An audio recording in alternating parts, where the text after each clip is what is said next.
I use tube paints, but you can use any paints, like you can buy the fancy big things or pots or whatever. But the tube acrylic paints are what I use because they're easy.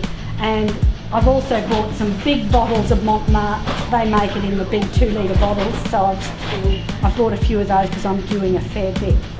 And the tube paint goes pretty quick.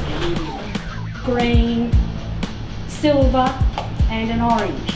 So if anybody would like to use these, we'll actually mix it up and I'll show you how to do it. In fact, I'll probably do it now. It's probably a good idea to do one.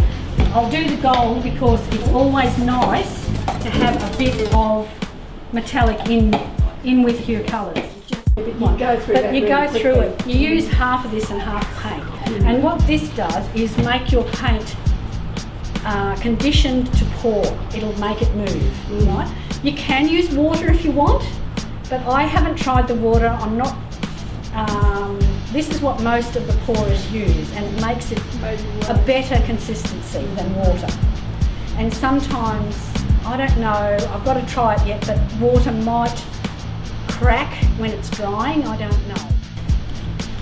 So everything's half and half, Julie? Yeah, well no, sometimes it's a third and 2/3. Depends what you're doing, depends what different pours you're doing. Like with the that sort of Dutch pour, I like to put a bit of water in and thin it down because if it gets too thick, it's hard to blow with the hairdryer. You've got to be able to let it go. You've got to be able to let it run.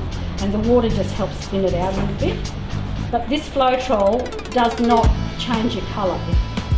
The colour will totally come back as you mix it.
you.